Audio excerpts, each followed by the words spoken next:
Adelante. Con el permiso de la presidencia, nosotros queremos fijar nuestra posición respecto del nuevo gobierno de Estados Unidos, enfatizando 3 puntos. En primer lugar, un llamado en especial al oficialismo, pero en general esto incluye a gran parte de la comentocracia, a dejar de minimizar el problema particularmente en 2 aspectos: el tema de las deportaciones y el tema de los aranceles. O sea, urge dejar de repetir esta tontería de que los presidentes demócratas deportaban más que los republicanos. Porque lo que hay que entender es que hay de deportaciones a deportaciones.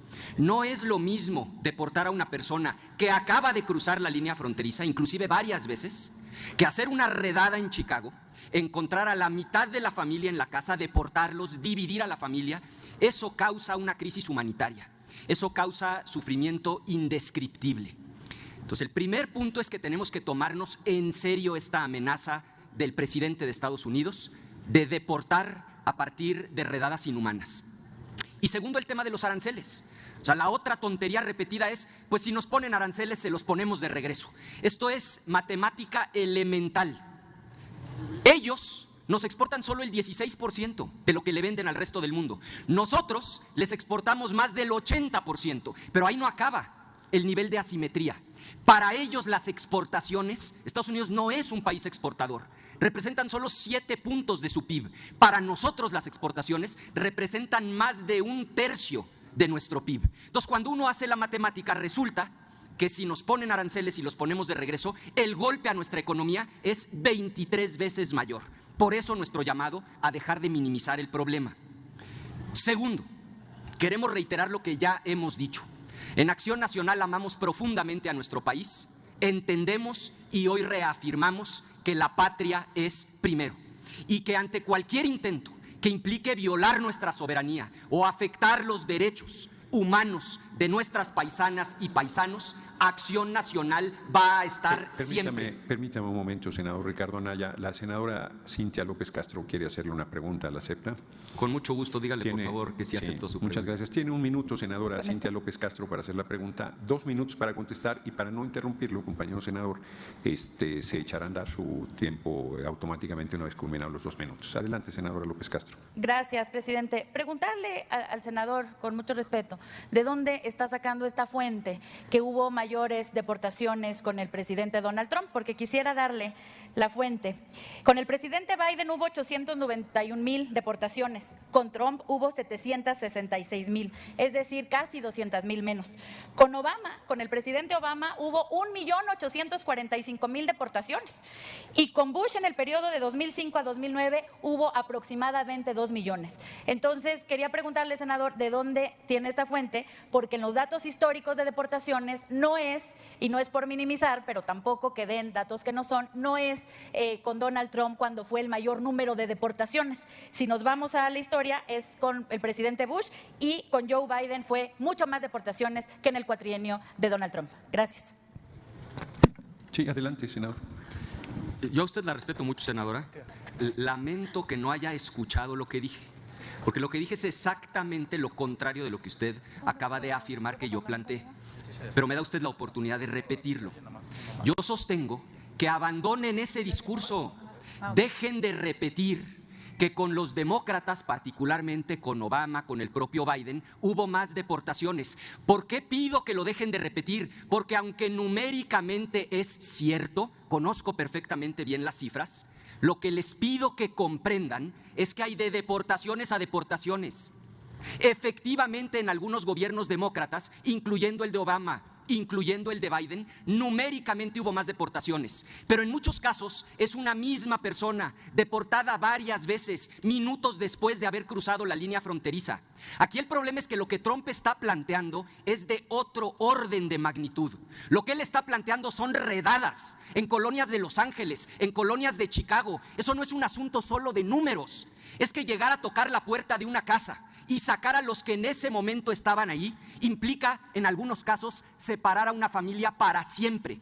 Quienes son de la frontera conocen estos casos, porque cuando el menor no estaba en ese momento en la casa, la decisión que tienen que tomar los padres deportados es: ¿qué hacemos? ¿Nos traemos a nuestro hijo que ni español habla porque nos lo llevamos cuando tenía 1 año, o lo dejamos allá con la tía a la que no deportaron. Esa es la tragedia detrás de las redadas. Por eso nuestro llamado a que dejen de leer esas cifras que engañan y se tomen en serio la amenaza de Trump de hacer redadas y deportar a nuestros connacionales. A eso es a lo que me refería.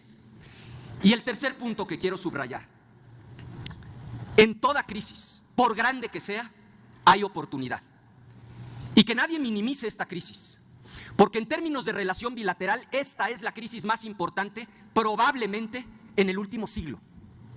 Frente a esta crisis, lo que el gobierno tiene que hacer es actuar con altura de miras, con estrategia, con inteligencia. Y eso implica, primero, no morder el anzuelo, no caer en la provocación del bully, no caer en el error de porque me dicen que el Golfo de México se va a llamar Golfo de América, yo les saco un mapa del siglo XVII, donde en aquel entonces parte de Estados Unidos era la América mexicana. Eso no nos va a llevar a ninguna parte. Lo que tenemos que hacer…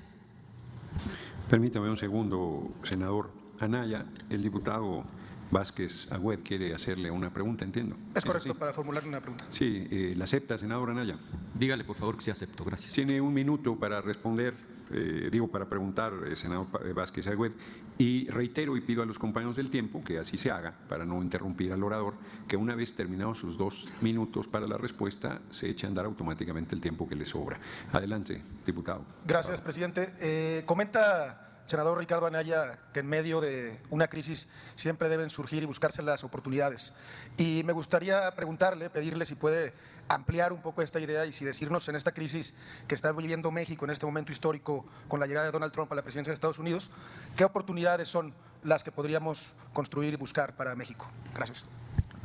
Adelante. Con mucho gusto, diputado. Por supuesto, sin minimizar la crisis, reconociendo que es probablemente la crisis bilateral más importante del último siglo, pongo sobre la mesa 2 oportunidades que implican estrategia, que implican altura de miras, que implican planeación. La primera, México debe poner sobre la mesa el plan más ambicioso de permisos de trabajo y de visas de trabajo en la historia de la relación bilateral, porque todos sabemos que Estados Unidos y su economía necesitan de las y los trabajadores mexicanos. Y también todas y todos sabemos que nuestras y nuestros paisanos preferirían poder migrar de manera segura y ordenada, ganar dinero y poder sostener a sus familias con la tranquilidad de que podrán regresar con la misma seguridad y con el mismo orden a sus comunidades de origen. Lo que México tiene que hacer es poner sobre la mesa, doblar la apuesta con un planteamiento audaz. Y segundo, y el más importante, en materia de seguridad.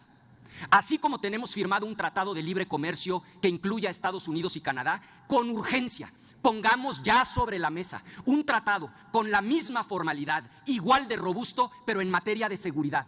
Nada más que eso implica que el gobierno de la 4T deje a un lado esta absurda idea de los abrazos no balazos. Implica asumir con fuerza y con determinación que vamos a combatir a las organizaciones criminales, que ese tratado plantee con claridad que rechazamos cualquier intervención unilateral, cualquier violación a nuestra soberanía, que en tono de cooperación, de colaboración y de acuerdo sumemos todas las capacidades del Estado mexicano y todas las capacidades del Estado americano para resolver un problema común, para pegarle al crimen organizado donde más le duele, en su operación y en sus finanzas, porque este es un problema compartido. Es cierto, mueren 200,000 en Estados Unidos al año por sobredosis.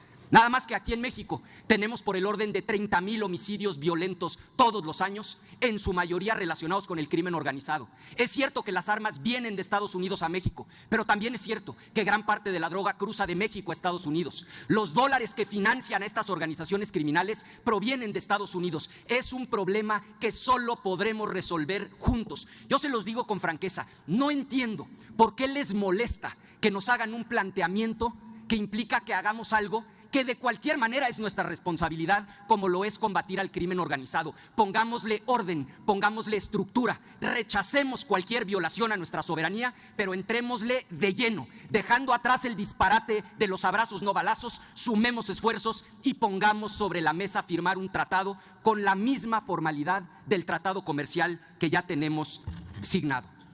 Termino como empecé, lo tenemos muy claro, la patria es primero.